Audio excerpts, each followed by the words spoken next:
নমস্কার, আপনারা দেখছেন মৈত্রী ত্রিপুরা। এই মুহূর্তে আমরা একটা বিশেষ আলোচনা চক্র, আপনারা জানেন আমরা মহামারী করোনা ভাইরাস মোকাবেলায় আমরা আছি। রাজনৈতিক মতাদর্শের ঊর্ধ্বে উঠে রাজ্যের সমস্ত মানুষ বা বলতে গেলে দেশের সমস্ত অংশের মানুষ আজকে ঝাঁপিয়ে পড়েছে করোনা মোকাবেলায়। আজকের এই বিশেষ আলোচনা চক্রে আমি রাজীব আপনাদের স্বাগত জানাচ্ছি।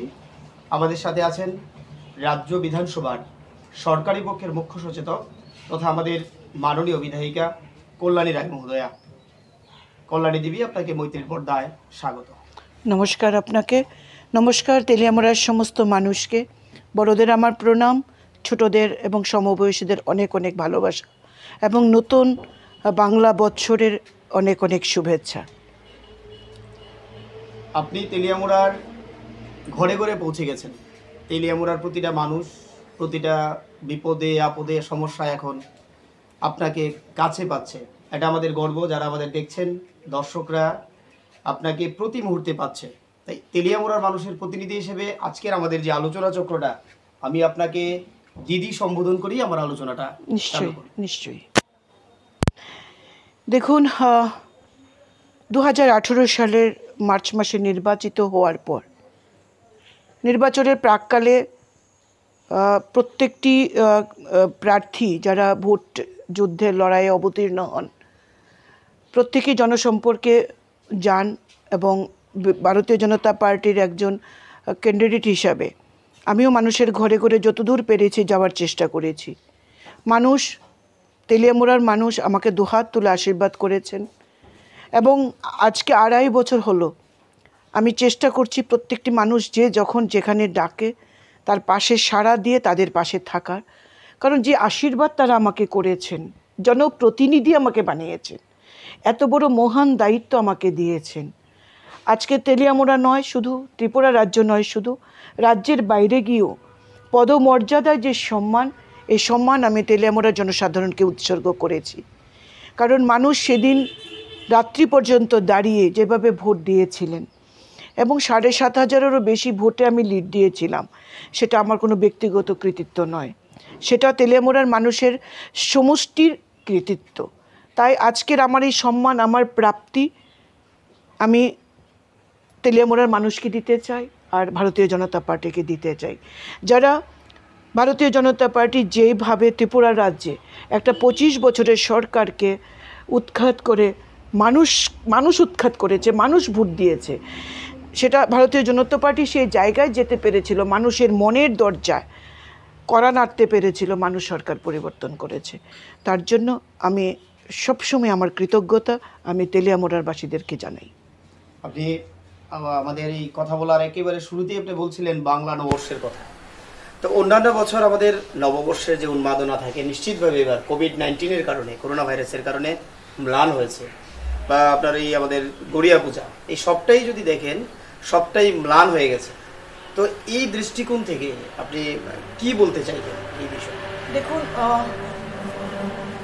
প্রতি বছর নববর্ষ আসে, 1426 গেছে, 1427 এসছে। আবার আগামী বছর আমরা যদি সবাই সুন্দরভাবে এই করোনা ভাইরাসকে তার আক্রমণ থেকে আমরা লড়াই করে যুদ্ধে আমরা জয়ী হতে পারি, মানব জাতি যদি সংঘবদ্ধভাবে আজকে আমরা যেভাবে করোনার বিরুদ্ধে লড়াই করছি, আমরা নিশ্চিত প্রধানমন্ত্রী নরেন্দ্র মোদীজির নেতৃত্বে আমরা আমাদের দুঃসময়কে কাটিয়ে উঠতে পারব। আমরা 1427 এই নববর্ষকে হয়তো সেভাবে আমরা পালন করতে পারিনি, আনন্দ সহকারে ঘটা করে আমরা পালন করতে পারিনি। আমরা পারিনি গড়িয়াতে আমরা জাতি উপজাতি মিলে যে একাকার হয়ে যেত আমাদের এই গড়িয়া উৎসব, প্রকৃতপক্ষে উপজাতিদের উৎসব বা জনজাতিদের উৎসব হলো, সেখানে বাঙালিরাও আমরা মেতে উঠতাম। তো আমরা হয়তো এবছর পারিনি, কারণ মনে হয়েছে যে সমাজকে রক্ষা করে এখন আমাদের প্রত্যেকের দায়িত্ব।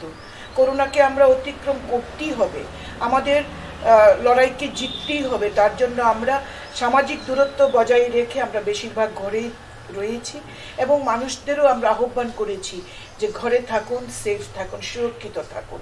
তার জন্য নববর্ষ আমরা সেভাবে উদযাপন করতে পারিনি, আমরা গড়িয়া পূজা উদযাপন করতে পারিনি। আক্ষেপের কোনো কারণ নেই, কারণ বেঁচে থাকাটাই হয়েছে এখন সবচেয়ে বড় দিক। সুতরাং আমরা সামাজিক দূরত্ব বজায় রেখে ত্রিপুরা এখন করোনা মুক্ত, এর চেয়ে বড় আনন্দের, এর চেয়ে বড় প্রাপ্তির আর কিছু হতে পারে না। তাই বছর আসবে, নতুন বছর আবার আসবে, বাঙালির 12 মাসে 13 পার্বণ রয়েছে, আমরা আবার আনন্দ করব। এখন আমাদের সবাইকে ঘরেই থাকতে হবে। তো আপনি যেটা বলছিলেন এটার সাথে আমরাও সম্পূর্ণ একমত। দেশের বর্তমান সময়ের প্রধানমন্ত্রী আমাদের নরেন্দ্র মোদী গোটা বিশ্বের মধ্যে উনি একটা সাড়া ফেলেছেন।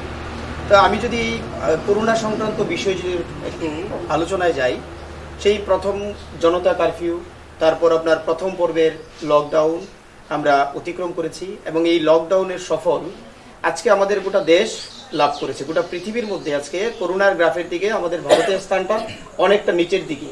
এটা নিশ্চিতভাবে একজন ভারতবাসী হিসেবে আমাদের এটা গর্বের বিষয়। কিন্তু দিদি, আমি আপনার কাছে যে বিষয়টা জানতে চাইব, আমাদের মনে হচ্ছে দ্বিতীয় পর্বের যখন লকডাউনটা চলছে, যেটা আমাদের 3 তারিখ পর্যন্ত চলার কথা, পরে কি হয় আমাদের জানা নেই, অনেকটাই এখন মনে হচ্ছে মানুষ অসচেতন হয়ে গেছে, প্রশাসন একটু দুর্বল হয়ে গেছে, বা প্রশাসনিক ভূমিকাটা যেন একটু কম চোখে পড়ছে। কি বলবেন? দেখুন, আসলে আমরা বর্তমান যুগে আমরা তো মানুষকে নিয়েই আমাদের পরিবার, আমাদের জীবনযাত্রা ছিল, আধুনিক জীবনযাত্রা। সেখানে আমরা বাজার হাট করবে, মানুষজন মানুষের বাড়িতে আসবে, আত্মীয় স্বজনের মতো আমরা গোটা পরিবার যেরকম বসবাস করি, তেমনি আমাদের আমি তেলিয়ামুড়াতে, কেউ আগরতলা, আমরা এভাবেই আমরা চলে এসেছি। হঠাৎ করে আমাদের স্বাভাবিক জীবনে একটা ছন্দপতন, ক্রিমিনালকে করোনা ভাইরাস। তো এই জায়গায় দাঁড়িয়ে প্রথম পর্যায়ে যখন মোদিজি একদিনের একটা জনতার কারফিউ দিলেন, আমরা সবাই সেটাকে মেনেছি। প্রথম পর্যায়ে লকডাউনও আমরা মেনেছি, 100% সফল। এবং দ্বিতীয় পর্যায়েও মানছি না বিষয়টা এরকম নেই, কোথাও কোথাও ছন্দপতন হচ্ছে। কেন কি দেখুন, খুব আপনি যদি এটাকেও ভাবেন, একটা যে চিন্তা আমরা করি, 1 মাসের উপর আমরা ঘরে রয়েছি, একটা প্রত্যেক দিনের জীবনযাত্রায় ঘরে থেকে মানুষ হাঁপিয়ে উঠেছে। তো একটু একটু বেরোচ্ছে, প্রশাসন নির্বিকার নয়, প্রশাসন তার কাজ করছে। কিন্তু যেহেতু ত্রিপুরা করোনা মুক্ত, তাই হয়তো আমাদের মধ্যে খানিকটা ঢিলেমি এসছে, আমি অস্বীকার করছি না, কিন্তু সেটা আসা সমীচীন নয়।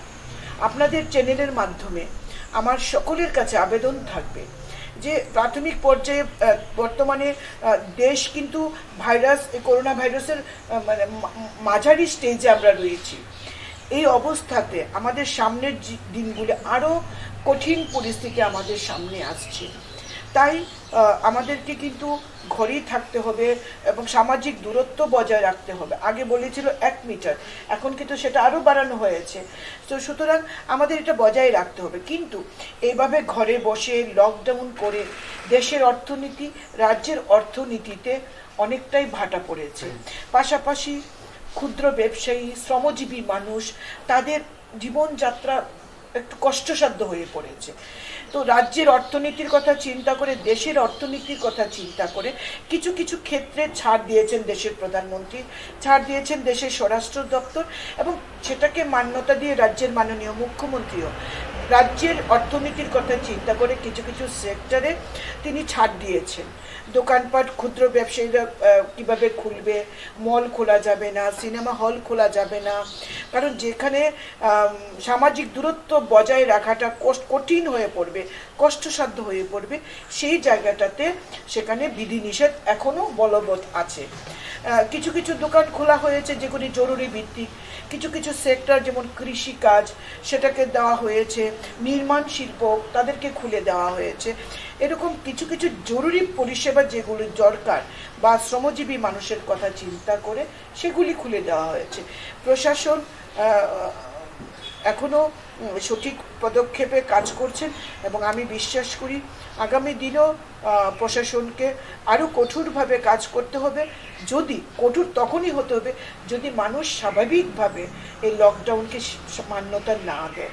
মানুষ যখন রাস্তায় বেরিয়ে পড়বে, প্রশাসনকে তো তখন কঠোর করতেই হবে, কারণ এটা আমাদের প্রত্যেকের জন্য, প্রত্যেকের স্বাস্থ্য, প্রত্যেকের জীবনের সুরক্ষার জন্যই কিন্তু এই বিধিনিষেধ। তাই আমার মনে হয় দ্বিতীয় পর্যায়ের লকডাউন 3 তারিখ অবধি তো মানতেই হবে। পরবর্তী সময়েও যেমন আমাদের গতকালকে মন কি বাত অনুষ্ঠানে প্রধানমন্ত্রী যা যা বলেছে যে এমন একটা সময় আসবে, মানে এখন যেটা আমরা যেভাবে চলছি এবং মাস্ক পরা, সেটা এমন হয়ে যাবে যে শিক্ষিত সম্প্রদায় বা মানুষ, যারা শুভবুদ্ধি সম্পন্ন মানুষ, প্রত্যেকেই মাস্কটা আমরা সব সময়ের জন্য হয়তো আমাদের জীবনসাথী হয়ে পড়েনি। তো এই প্রধানমন্ত্রী যেগুলি আহ্বান রেখেছেন এবং রাজ্যের মাননীয় মুখ্যমন্ত্রী গতকালকে যা বলেছেন, এগুলি আমাদের পুঙ্খানুপুঙ্খভাবে মান্যতা দিয়ে কাজ করা উচিত, তবেই আমরা করোনাকে প্রতিহত করতে পারবো। রাজ্যে এখন করোনামুক্ত আমাদের দ্বিতীয় যিনি রোগী ছিলেন, তিনিও সুস্থ হয়ে ফিরে গেছেন, কারণ তারা চিকিৎসা পরিষেবাকে সেইভাবে মেনে চিকিৎসা করেছেন, পরিষেবা নিয়েছেন, সুস্থ হয়ে বাড়ি ফিরেছেন। আমি আপনার কথার রেশ ধরেই বলছি। আপনি বলেছেন যে আমরাও জানি এই যে প্রথম লকডাউনের পর্বটা সম্পন্ন হয়েছে কারণ আমাদের মধ্যে সচেতনতা কাজ করেছে। নিশ্চিতভাবে আমাদের রাজ্যের মানুষ আমরা সচেতন আছি, কিন্তু একটা জিনিস দিদি যেটা আমার মনে হয়েছে, আমার ভুলও হতে পারে, যখন প্রথম পর্বে আমাদের লকডাউন চলছিল তখন আমাদের প্রশাসন থেকে একটা মাইকিংয়ের ব্যবস্থা করা হয়েছিল। বিভিন্ন জায়গায় অ্যানাউন্সমেন্ট আমরা শুনেছি, অ্যানাউন্সমেন্ট করে করে বলা হয়েছিল এটা করা যাবে, এটা করা যাবে না। যেমন আপনি বলছিলেন এখন বেশ কিছু ক্ষেত্র খুলে দেওয়া হয়েছে। যেমন এটা উদাহরণ হিসেবে যদি বলতে পারি, যেমন ধরুন চায়ের উৎপাদন ক্ষেত্রগুলোকে খুলে দেওয়া হয়েছে, তার মানে চায়ের দোকান কিন্তু খুলে দেওয়া হয়নি। কিন্তু আমাদের মধ্যে একটা ভুল বার্তা অনেক জায়গায় কাজ করছে যে এখন চায়ের দোকানটাও খোলা যাবে। তো ওই সমস্ত বিষয়গুলো নিয়ে আপনি কি মনে করেন যে আবার এরকম প্রশাসনের তরফ থেকে মাইকিংয়ের মাধ্যমে জনসচেতনতা বাড়ানোর কোনো উদ্যোগের প্রয়োজন আছে? দেখুন, মাইকিংয়ের ব্যাপারটা নিয়ে একটু বিশেষ করে তেলিয়ামুড়া লেভেলে আলোচনা হয়েছিল, তেলিয়ামুড়া প্রশাসনিক লেভেলে, কিন্তু আমার মনে হয়েছে যে মানুষ, আমরা ত্রিপুরার মানুষ কিন্তু অনেক বেশি সচেতন এবং রাজনৈতিক সচেতন, স্বাস্থ্য সচেতন, আমার মনে হয়েছে সেটা। এবং যেখানে সচেতন মানুষ বেশি সেখানে মাইকিংয়ের প্রয়োজনীয়তা পড়বে না। আর বিষয়টা হচ্ছে মাইকিং করলে পরে যদি এরকম হয় কি কি দোকান খোলা যাবে, তো সব যদি সেদিনেই খুলে দেওয়া হয় বা খুলে ফেলে সবাই যদি আসতে শুরু করে দেয়, তাহলে দেখবেন আমরা সামাজিক দূরত্বটা আমরা বজায় রাখতে পারবো না। কিন্তু সরকারি বিজ্ঞপ্তি মাননীয় মুখ্যমন্ত্রী যেখানে ফেসবুক লাইভ করছেন, যেখানে টুইটারে বলছেন, ফেসবুকে বলছেন, প্রশাসনিক স্তরে প্রেস মিট করে রাজ্যের মাননীয় আইনমন্ত্রী বলে দিচ্ছেন, এবং মানুষের আজকে মুঠোফোন প্রত্যেকের হাতে হাতে, এবং ঘরে সবাই আমরা লকডাউনে আছি, ঘরবন্দি আছি, নিউজ দেখছি, সুতরাং মানুষ জেনে যাচ্ছে। কোথাও কোথাও একটু অপব্যাখ্যা হচ্ছে, কিন্তু সেখানে প্রশাসন গিয়ে দাঁড়াচ্ছে এবং প্রশাসন সেই দোকানটা যদি খোলার অনুমতি না থাকে বা ওই লিস্টে যদি সেই ব্যবসার নাম না থাকে, বন্ধ করে দেওয়া হচ্ছে। মানুষ কিন্তু তা মেনে বন্ধ করে দিচ্ছে। কারণ আপনাদের জানা আছে গত পরশুদিন 2-3 দিন আগে আগরতলা কিছু সেলুন খুলেছিল, কিন্তু যখন প্রশাসন গিয়ে দাঁড়িয়েছে সেলুন খোলা যাবে না, তখন কিন্তু মানুষ সেই সেলুনের দোকানদার কিন্তু সেটা বন্ধ করে দিয়েছে। কারণ সেলুন যখন চুল কাটবে, যিনি চুল কাটবেন তার সঙ্গে যে কাটাতে আসবেন তার দূরত্ব কোনোভাবেই বজায় রাখা সম্ভব না। সুতরাং কনসেপ্টটা মানুষ পেয়ে গেছে যে আমাকে কতখানি সামাজিক দূরত্ব বজায় রাখতে হবে। আর মানুষ এটাও বুঝে গেছেন যে এটা সরকার মানুষের স্বার্থে করছে। মানুষ নিজের জানটাকে বাঁচানোর জন্য কিন্তু এই লকডাউনকে এতটা স্বীকৃতি দিয়েছে। আজকে যদি কোনো রাজনৈতিক বন্ধ ডাকা হতো, মানুষ কি সেটা মানতেন? মানত না, সর্বাত্মক হতো না। আমরা আমাদের নিজেদেরকে সবাই ভালোবাসি, নিজের পরিবারকে ভালোবাসি, তাই আজকে জনজাতি এলাকায় এবং প্রত্যন্ত গ্রামাঞ্চলে আপনি দেখবেন গলি পথে, রাস্তার পথে কাঠের লক ফেলে বা বাঁশ ফেলে লকডাউন লেখা আছে। অর্থাৎ মানুষ সচেতন, মানুষ আপনাকেও আমন্ত্রণ করছেন আপনি আসুন, এর জন্য ব্যারিকেড দেওয়া, এবং তারও কিন্তু বেরোচ্ছেন না। সবাই যদি বেরিয়ে যেতেন তাহলে কিন্তু এই সামাজিক দূরত্ব বজায় রাখা প্রশাসনের পক্ষে কখনই সম্ভব হতো না। একজন একেবারে, আমি তৃণমূল স্তরে যদি বলি, আমি ভুলে গেলাম, আপনি একটু সময়ের জন্য ভুলে গেলাম আপনি এমএলএ, একটু সময়ের জন্য আমি আপনার প্রশাসনিক পদ ভুলে গেলাম। একটা সাধারণ মানুষ হিসেবে আপনি এই করোনাকে মোকাবেলা করতে গিয়ে মানুষের পাশে আছেন, সরকারি প্রকল্পগুলো নিয়ে এরকম কিছু কিছু জায়গায় আমরা দেখতে পাচ্ছি আপনি প্রত্যন্ত অঞ্চলে ছুটে যাচ্ছেন, আপনার অনুভূতিটা যদি একটু শেয়ার করেন। দেখুন, প্রথমত বিধায়ক নির্বাচিত হয়েছি মানুষের আশীর্বাদে। মাননীয় মুখ্যমন্ত্রী আমাকে মুখ্য সচেতক সরকারের দায়িত্ব দিয়েছে, সেটাও পালন করছি। কিন্তু যখন আমি মানুষের সাথে কাজ করি, আমার মনে হয়েছে মানুষের সুখ দুঃখ যদি মানুষের পাশে থেকে মানুষের মতো করে তার মতো করে যদি তার সঙ্গে আমি মিশতে না পারি, তাহলে মানুষ তার ভিতরের কথা আমার কাছে বলবে না, একটা দূরত্ব বজায় থাকবে বিধায়ক এবং একজন সাধারণ নাগরিক। তাই এই দূরত্বটাকে মেটানোর জন্যই কিন্তু আমি, যেমন আপনার দিদি, আমি প্রত্যন্ত অঞ্চলের সকলের দিদি, বাবারও দিদি, ছেলেরও দিদি কোথাও কোথাও। আজকে এই কঠিন পরিস্থিতিতে দেশ যখন করোনা ভাইরাসকে প্রতিহত করার জন্য দেশ ব্যতিব্যস্ত, দেশ কাজ করছে, মানুষ লকডাউন মানছে, ঘরে বসে রয়েছে, সেখানে প্রত্যন্ত অঞ্চলে যখন সরকারি সুযোগ সুবিধা মানুষের কাছে পৌঁছে দেওয়া বা বিভিন্ন জিনিসগুলো মানুষের কাছে, বিভিন্ন রাজনৈতিক সামাজিক সংগঠন মানুষের কাছে যে সামগ্রী দিচ্ছেন সেখানেও যাচ্ছি, মানুষকে সচেতন করার জন্য যাচ্ছি, যে স্যানিটাইজিং করা, বারবার সাবান দিয়ে হাত দেওয়া, হাত মুখে না। যখন মানুষের কাছে যাচ্ছি আমি সেটা উপলব্ধি করেছি যে মানুষ দেশের প্রধানমন্ত্রীর আহ্বানকে মানুষ এত সুন্দরভাবে নিয়েছেন এবং লকডাউনকে মানুষ এমনভাবে মেনে নিয়েছেন এবং মানুষ একটাই বলছেন, আমরা করব জয়, এ নিশ্চয় আমরা করোনা ভাইরাসকে দিদি আমরা প্রতিহত করবই, আমরা মান্যতা দেব, আমরা নিজেরাও মানব এবং অন্যকেও আমরা বোঝাবো যাতে মানুষ দূরত্ব বজায় রাখে, সরকারের সমস্ত জিনিসগুলিকে মেনে নেয়, বিধিনিষেধগুলিকে, এবং মানুষ কতখানি ভালোবাসে এক একজন জনপ্রতিনিধিকে, সেটা অনুভূতি কিন্তু দুর্দান্ত অনুভূতি, একদম দারুণ উপলব্ধি। এবং মানুষের সঙ্গে, মানুষের পাশে থেকে মানুষের জন্য কাজ করার যে আনন্দ, সে আনন্দ আর কোথাও কোনো কাজে বোধহয়, কোনো প্রাপ্তিতে বোধহয় সেটা নেই।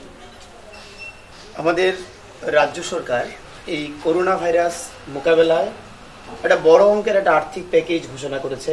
আমরা জানি, ইতিমধ্যে রাজ্যের মানুষ, আমাদের যারা দর্শক শ্রোতারা আছেন ইতিমধ্যে জেনে গেছেন, অঙ্গনওয়াড়ির মাধ্যমে ছোট ছোট ছেলে মেয়েদের খাবার বাড়িতে পৌঁছে দেওয়া হচ্ছে, কৃষক যারা আছে তাদের অ্যাকাউন্টে জনধন প্রকল্পের মাধ্যমে টাকা ঢুকছে, গ্রামীণ এলাকার মহিলারা যারা আছেন উজ্জ্বলা যোজনার মাধ্যমে সারা দেশব্যাপী মানুষের 3টা করে মান্থলি সিলিন্ডার, এরকম বিভিন্ন ধরনের স্কিম আমার থেকে বেশি আপনি জানবেন। তো আর কি মনে হয় আপনার যে আরো কিছু কিছু মানুষের জন্য আরো কিছু কিছু এরকম পরিকল্পনা হলে ভালো হতো বা আপনার মতে? দেখুন, রাজ্যের মাননীয় মুখ্যমন্ত্রী বিপ্লব কুমার দেব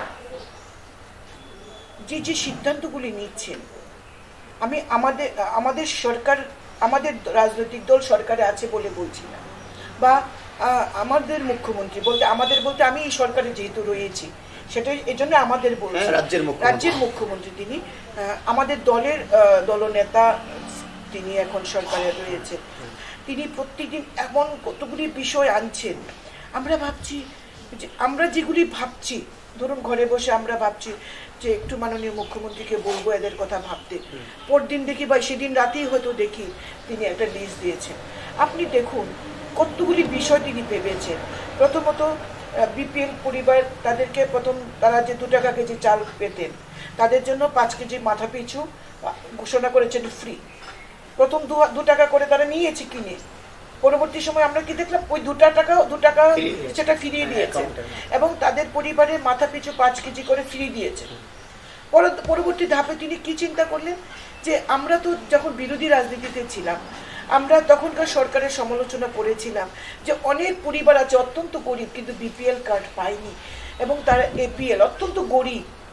আমাদের মাননীয় মুখ্যমন্ত্রী তাদের কথাও ভেবেছেন এবং নির্দেশ দিয়েছেন 50,000 এপিএল পরিবারকে চিহ্নিত করার জন্য যারা দারিদ্র্য সীমারেখার নিচে তাদের অবস্থান, তাদের কথা ভেবেছেন। তাদের মাথা পিছু চাল হয়তো আজকে তেলে আমরা যা শুনেছি ঢুকে গেছে, হয়তো কালকে পরশু থেকে 1 মাসের জন্য এটা ফ্রি দেওয়া হবে।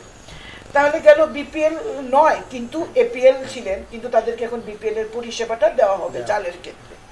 তারপরে দেখুন ধূপান নাপিত থেকে শুরু করে মোটর শ্রমিক, রিক্সা শ্রমিক, ইট ভাটার কর্মী এবং রাস্তাতে যারা ক্ষুদ্র হকার ব্যবসা করেন, প্রত্যেকটি সেক্টরের কথা তিনি ভেবেছেন। চা বাগান থেকে শুরু করে প্রত্যেকের জন্য তিনি ভেবেছেন, যারা দিন আনি দিন খায় বা দিন মজুর, প্রত্যেকের জন্য ভেবেছেন। এবং গত দুদিন আগে তিনি একটা প্রশাসনিক মানে আমাদের ক্যাবিনেট সিদ্ধান্ত হওয়ার পর প্রশাসনিকভাবে অর্ডারও করেছেন যে প্রতিটি বিধানসভা থেকে 200 করে নাম দেওয়ার জন্য, যে যারা ধূপান, নাপিত এবং আপনার যেটা মৃৎশিল্পী, প্রত্যেকের নাম, রিক্সা শ্রমিক যারা রয়েছেন, প্রত্যেকের 200 করে প্রত্যেকটি বিধানসভা, 7টা বিধানসভা থেকে আবার আরও নাম নেওয়া হয়েছে।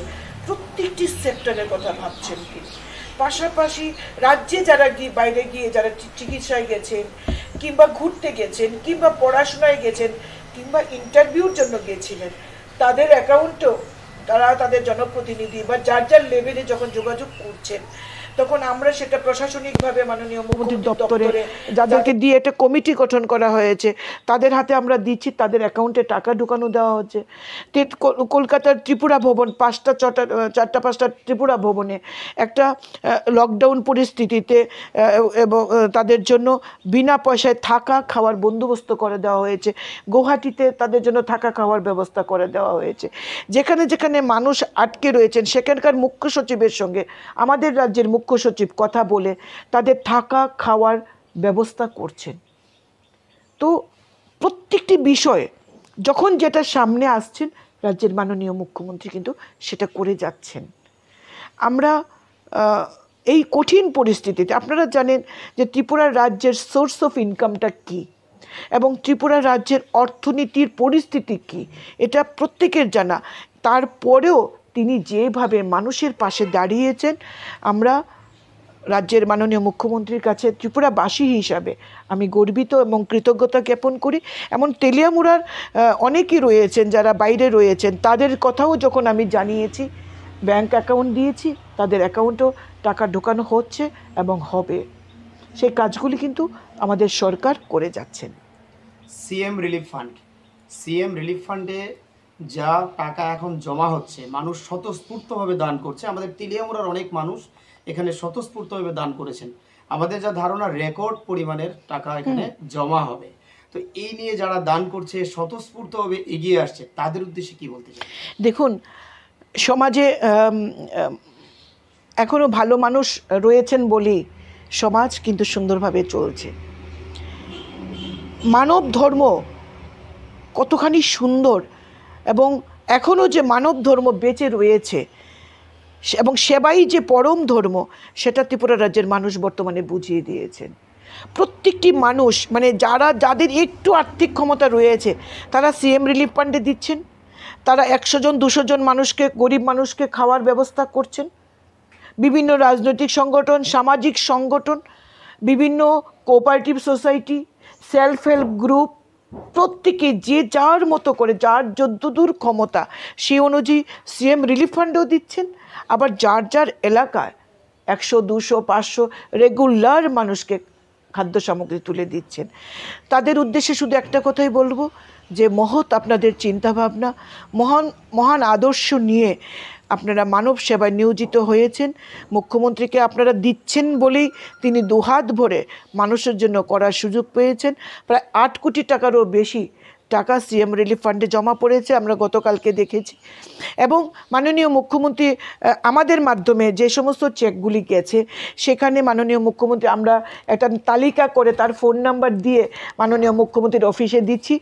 মুখ্যমন্ত্রীর অফিস থেকে তাদের কাছে ফোন করা হচ্ছে, কৃতজ্ঞতা জানানো হচ্ছে এবং এই টাকা দিয়েই কিন্তু মুখ্যমন্ত্রী মানুষের কাজ করার সুযোগ পেয়েছেন। সুতরাং তারা আজকে করোনাকে মোকাবেলা করার জন্য যে লকডাউন করা হয়েছে, সামাজিক দূরত্ব বজায় রাখার জন্য যে লকডাউন করা হয়েছে, রাজ্যের অর্থনীতিতে, দেশের অর্থনীতিতে সে প্রভাব পড়েছে, গরিব মেহনতি মানুষের কষ্ট হচ্ছে। এই আপনারা এগিয়ে এসছেন বলেই গরিব এখনও অভুক্ত নেই, খেতে পাচ্ছে। আপনাদের মহান ঋণ আমরা কখনো ভুলব না। এবং যারা এখনও এগিয়ে আসেননি কিন্তু ইচ্ছে প্রকাশ করছেন বা ভাবছেন, প্রত্যেকের কাছে আমার অনুরোধ থাকবে আপনারা এগিয়ে আসুন, সমাজকে রক্ষা করুন, এই সমাজের গরিব মানুষকে পাশে দাঁড়ান। গরিব মানুষের বিবেকানন্দের সেই মহান বাণী, জীবে প্রেম করে যেইজন সেইজন সেবিছে ঈশ্বর, এবং আরেক মহান কবি লিখেছেন, সকলের তোরে সকলে আমরা, প্রত্যেকে আমরা পরের তোরে। আসুন আমরা সকলে মিলে করোনাকে মোকাবেলা করি, লকডাউনে থাকি, ঘরে থাকি এবং সামাজিক দূরত্ব বজায় রেখে চলি, এবং মানব সেবায় নিজের ক্ষুদ্রতম দানটাও যেন আমরা দিতে পারি। চলুন একসাথে মিলে এই সমাজকে আমরা রক্ষা করি, সমাজকে আমরা সুন্দর রাখি। আমাদের ত্রিপুরা করোনা মুক্ত। আমাদের ত্রিপুরাতে 2জন পজিটিভ কেস ছিল, এখন আমরা এখন করোনা মুক্ত। এটা আমাদের একটা দুর্দান্ত প্রাপ্তি। কিন্তু সর্বভারতীয় স্তরে করোনার গ্রাফটা কিন্তু আতঙ্কে। যেমন ধরেন গত 3 দিনের স্ট্যাটিস্টিক যদি আমি আপনাকে বলি, প্রায় 1500, 1600, ইভেন 1800 পর্যন্ত সংখ্যা একদিনে আক্রান্তিত হয়েছে। ওই পরিপ্রেক্ষিতে কি মনে করেন 3 তারিখের পরে লকডাউনটা আরও বাড়ানো উচিত না উচিত? নিশ্চয়ই বাড়ানো উচিত, বিশেষ করে যেখানে হটস্পট এলাকাগুলো, সেই হটস্পট এলাকাগুলি, রেড জোনে যেগুলি আছেন সেগুলি কিন্তু আরও বেশি কঠোর হতে হবে এবং প্রশাসনিক সিদ্ধান্তকে মানতেই হবে, মানুষকে ঘরে থাকতেই হবে। কারণ কোনো জায়গায় শিথিল হওয়ার কোনো সুযোগ নেই।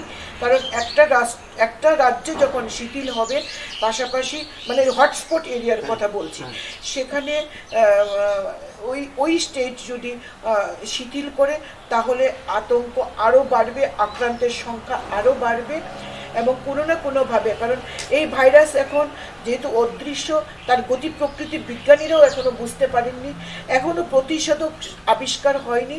কোথাও কোথাও প্লাজমা থেরাপি কাজ হচ্ছে বলে বলছেন, কোথাও বলছেন ভ্যাকসিন আবিষ্কার পরীক্ষামূলকভাবে করে দেখা গেছে, 1-2 কেসে পাঞ্জাবে দেখা গেছে যে সাকসেসফুল। কিন্তু এখনও মানব দেহে কতখানি সেটা কাজ করবে এবং কবে নাগাদ করবে, এমন তো নয় যে করোনা 3rd মে পর্যন্তই, লকডাউন পর্যন্তই। এবং ত্রিপুরার ক্ষেত্রে এটা সত্যি যে এমন তো নয় করোনা মুক্ত হয়ে গেছে, করোনা বলে দিয়েছে ত্রিপুরাতে আর আসবে না, যে থাকতে পারিনি বেশি দিন আর আসবো না, হ্যাঁ, এরকম তো বিষয় নয়। আমরা প্রশাসনিক সিদ্ধান্তকে মানছি, আমরা নিজেরা সচেতন হয়েছি বলেই এবং প্রশাসন কঠোরভাবে সেটা দেখছেন বলেই কিন্তু ত্রিপুরা আজকে করোনা মুক্ত। কিন্তু এর অর্থ এই নয় যে করোনা ত্রিপুরাকে ভুলে গেছে। সুতরাং আমাদেরকে মানতে হবে এবং সীমান্ত এলাকায় আমাদের আরও বেশি সতর্ক থাকতে হবে এবং আমাদের প্রত্যেকে যার যার এলাকার প্রতি আমাদের নজর রাখতে হবে, কোথাও থেকে কোথাও যেন করোনা সংক্রমণ না আসতে পারে সেদিকে আমাদের লক্ষ্য রাখতে হবে এবং অবশ্যই 3rd মের পরেও লকডাউন চলা উচিত সার্বিক স্বার্থে। আমরা আমাদের এই আলোচনা চক্রটাকে আর বেশি লম্বা করব না, তো যে বিষয়টা জানার মাধ্যমে আমাদের আলোচনাটা শেষ করতে চাই। ধরে নিলাম আমাদের ত্রিপুরা গ্রিন জোনে আছে বা আমাদের ত্রিপুরা করোনা মুক্ত।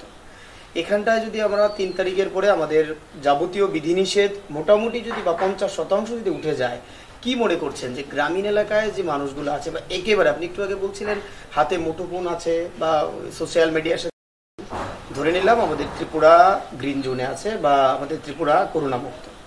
এখানটায় যদি আমরা 3 তারিখের পরে আমাদের যাবতীয় বিধিনিষেধ মোটামুটি যদি বা 50% যদি উঠে যায়, কি মনে করছেন যে গ্রামীণ এলাকায় যে মানুষগুলো আছে বা একেবারে আপনি একটু আগে বলছিলেন হাতে মুঠোফোন আছে বা সোশ্যাল মিডিয়ার সাথে যুক্ত আছে, কিন্তু একটা অংশের মানুষ এখনো কিন্তু এই প্রযুক্তির বাইরে আছে, এটা স্বাভাবিক। তাহলে তাদেরকে সচেতন করার জন্য কি পাড়াভিত্তিক বা গ্রাম ভিত্তিক বা ওয়ার্ড ভিত্তিক এরকম কোনো প্রচার কর্মসূচির প্রয়োজন থাকবে বলে মনে করেন? নিশ্চয়ই। দেখুন, এই লকডাউনের মধ্যেও কিন্তু ভারতীয় জনতা পার্টি, আমি যে রাজনৈতিক দল বিলং করি, ভারতীয় জনতা পার্টি লিফলেট ছাপিয়েছে। আমরা যেখানে যেখানে যাচ্ছি জনসম্পর্কে বা বিধায়ক হিসেবে যেখানে খোঁজ খবর নিতে যাচ্ছি, মণ্ডল সভাপতি হিসেবে মণ্ডল সভাপতি যেখানে যাচ্ছেন বা পুর পরিষদের চেয়ারম্যান যেখানে যাচ্ছেন, ভাইস চেয়ারম্যান বা কাউন্সিলররা যেখানে যাচ্ছেন, পঞ্চায়েত লেভেলে পঞ্চায়েত সদস্যরা যেখানে যাচ্ছেন, আমরা সেখানে যেমন জনসাধারণের সঙ্গে যেমন আমরা গিয়ে মুখে বলছি সচেতনতার কথা, তেমনি রাজনৈতিক দল হিসাবেও রাজনৈতিক যে আমাদের যে লিফলেটগুলো ছাপানো হয়েছে সচেতনতামূলক, সেগুলি আমরা মানুষের হাতে তুলে দিচ্ছি। দেখুন, ত্রিপুরা যেহেতু গ্রিন জোনে আছে এবং গ্রামীণ অর্থনীতির কথা চিন্তা করে গ্রামীণ ক্ষেত্রটাকে হয়তো শিথিল অনেকটা করে দিয়েছেন, আরও করবেন। সেখানে আমরা যেমন রেগার কাজ, টুয়েপের কাজ, যেগুলো আমরা চালিয়ে যাব, যেমন এই কাজগুলি যেমন জনগণের স্বার্থে, গরিব মানুষের স্বার্থে যেমন করা উচিত এবং গ্রামীণ অর্থনীতির কথা চিন্তা করেও সেগুলি চালু করা উচিত। কিন্তু একটাই শর্ত, যে আগে যে ভাবে কাজ হতো তার থেকে 50% লোক কমিয়ে সামাজিক দূরত্ব বাড়িয়ে যে কাজটা 7 দিনের দেওয়া হতো, ধরুন এটা রেগার কাজ, 7 দিনের জন্য রেগা এসছে, 100 জন মানুষ করবে, সেখানে হয়তো 7 দিনের জায়গায় 14 দিন করা হবে। 100 মানুষের জায়গায় হয়তো 50 জন করে এক ধাপে, 50 জনকে আরেক ধাপে দেওয়া হবে। অর্থাৎ সামাজিক দূরত্বটাকে বজায় রেখেই কাজ করতে হবে, সেটা যে ব্যবসায়ী হোক। আজকে দেখছেন আপনি এখনো ওষুধের দোকানে গেলে দেখবেন সামনে একটা দড়ি বেঁধে রাখা হয়েছে, মার্ক করাও আছে, বা দড়ি বেঁধে রাখা আছে। মালিকের থেকে আনতে গেলেও আপনাকে একটা মিনিমাম দূরত্ব বজায় রাখতে হচ্ছে। সেগুলিকে সরকার সেগুলির দিকেও নজর রাখছে এবং রাজনৈতিক দলের একজন কর্মী হিসেবেও সেগুলি আমাদের মাথায় রয়েছে। লকডাউন ত্রিপুরাতে শিথিল করলেও আমরা মানুষের স্বার্থে, আমাদের স্বার্থে, আমাদের রাজ্যের স্বার্থে আমরা মানুষের সঙ্গে সম্পর্ক রাখবো এবং সচেতনতা আমরা চালিয়ে যাব। আমরা আমাদের আলোচনার একেবারে শেষ লগ্নে আমরা আপনার কাছে রাজনৈতিক দলমতের ঊর্ধ্বে উঠে এক বাক্যে করোনা মোকাবেলায় আমাদের সর্বসাধারণের উদ্দেশ্যে একটা বার্তা চাইছি। দেখুন, যখন আমি সেটা আমি বারবার বলি এবং আজকেও আমি বলছি যে যখন আমি তেলিয়ামুড়ার প্রতিদ্বন্দ্বিতা করেছি ভোটে, তখন আমি বিজেপির একজন প্রার্থী ছিলাম। যখন আমি নির্বাচিত হয়েছি, আমি তেলিয়ামুড়ার বিধায়ক। তেলিয়ামুড়ার কংগ্রেস, সিপিএম, তৃণমূল সব্বার বিধায়ক আমি। সুতরাং রাজনৈতিক পদ আমার থাকলো, বিধায়ক পদের যে দায়িত্ব, যে গরিমা, সেটা আমি বুঝি, কারণ নিজেও আমি আইনের ছাত্রী, সংবিধানটা আমি জানি। সুতরাং আমি রাজনীতির ঊর্ধ্বে উঠে আজকে সামাজিক প্রয়োজনে, সমাজের জন্য, মানব জাতির কল্যাণে আমি সবার কাছে আমার আবেদন থাকবে, করজোড়ে নিবেদন থাকবে, আপনারা বাড়িতে থাকুন, নিরাপদে থাকুন, সামাজিক দূরত্ব বজায় রাখুন, প্রশাসনিক সিদ্ধান্তগুলিকে মেনে চলুন। আপনারা সুস্থ থাকবেন, আপনাদের পরিবারের লোকজন সুস্থ থাকবে, আপনার এলাকা সুস্থ থাকবে, আপনার রাজ্য সুস্থ থাকবে। আপনারা সকলে ভালো থাকুন, সুস্থ থাকুন এবং করোনাকে শক্ত হাতে মোকাবেলা করুন। ধন্যবাদ। আপনারা শুনছিলেন, আমরা আমাদের সাথে এখনো আছেন বা আমাদের সাথে আলোচনায় আজকে অতিথি হিসেবে ছিলেন রাজ্য বিধানসভার সরকারি পক্ষের মুখ্য সচেতক মাননীয়া কল্যাণী রায় মহোদয়া। যদিও আমাদের আলোচনার মূল বিষয়বস্তুটা ছিল কোভিড-19, কিন্তু আমাদের এই আলোচনায় অনেক বিষয় ফুটে উঠেছে, রাজনীতি, সমাজনীতি, অর্থনীতি। বর্তমানে সময়ের মধ্যে আমাদের রাজ্য সরকার, দেশের সরকার কিভাবে সাধারণ মানুষের আর্থসামাজিক ব্যবস্থার কথা চিন্তা করে সে লকডাউন হোক বা লকডাউনের পরবর্তী পরিস্থিতিতে কিভাবে আমাদের অর্থনীতিকে ধীরে ধীরে সজীব করতে হবে, সেই চিন্তাভাবনাগুলো ফুটে উঠেছে। এই কথাগুলার মূল আমরা যদি সারবত্তায় যাই, সারবত্তা একটাই, আমাদের সচেতন থাকতে হবে। শুধু আমাদের জন্য না, আমাদের জন্য, আপনার জন্য, যারা দেখছেন, আপনাদের প্রত্যেকের জন্য এবং আমাদের নিশ্চিতভাবে আমাদের সভ্যতাকে বাঁচিয়ে রাখার জন্য। আমরা এখনো জানি না কোভিড-19 মোকাবেলায় কবে আমাদের ঔষধ আবিষ্কৃত হবে, কবে এই ঔষধ পরীক্ষামূলকভাবে ব্যবহৃত হবে এবং সফল হবে। তবে আমরা এটুকু জানি, আমরা সবাই যদি সম্মিলিতভাবে সজাগ থাকি, সতর্ক থাকি, যেটা বারবার আমাদের বিধায়িকার কথায় উঠে এসেছে, আপনাদের কাছে করজোড়ে আবেদন করেছেন, আপনারা সবাই সতর্ক থাকুন। আমরাও সংবাদ মাধ্যমের একেবারে সাধারণ স্তরের কর্মী হিসেবে আমরাও আপনাদের কাছে করজোড়ে নিবেদন করছি, প্রশাসনিক নির্দেশগুলোকে মান্যতা দিয়ে চলুন। চলুন আমরা সবাই মিলে প্রতিজ্ঞাবদ্ধ হয়ে চলি, সবাই মিলে আমরা আমাদের দেশের প্রধানমন্ত্রী, রাজ্যের মুখ্যমন্ত্রীর দেখানো পথে চলি। তাহলে নিশ্চিতভাবে আমরা শুধু করোনা মুক্ত ত্রিপুরা না, এই অচিরেই আমরা করোনা মুক্ত ভারত গড়তে পারবো। সবাই ভালো থাকবেন, সবাই সুস্থ থাকবেন এবং অবশ্যই দেখতে থাকবেন মৈত্রী ত্রিপুরা, সত্যের সন্ধানে, সম্প্রীতির বন্ধনে। নমস্কার। মৈত্রীময় উপযোগী যে পদক্ষেপ আজকের এই আলোচনা, এবং বিগত দিনেও তারা বিভিন্ন রাজনৈতিক নেতৃত্বের সঙ্গে করোনা ভাইরাস এই পরিস্থিতি এবং লকডাউনকে সামনে রেখে যে আলোচনাগুলি তারা করেছেন আমি শুনেছি, আমি সমৃদ্ধ হয়েছি তাদের বিগত দিনের আলোচনা, এবং আমার মনে হয়েছে তারা সময় উপযোগী পদক্ষেপ নিয়েছেন এই আলোচনাগুলি করার জন্য। তাদের মৈত্রী ত্রিপুরার সঙ্গে জড়িত সমস্ত কলাকুশলীদের আমার অনেক অনেক শ্রদ্ধা, এবং তাদেরকেও আমি বলছি আপনারা ভালো থাকুন, সুস্থ থাকুন, এবং যেভাবে আপনারা এই পরিস্থিতিতে মানুষের কাছে সংবাদ তুলে ধরছেন আপনারাও সাবধানে থাকবেন, নিজেদেরকে করোনা মুক্ত রাখবেন, সামাজিক দূরত্ব বজায় রেখে। সবাইকে অসংখ্য ধন্যবাদ।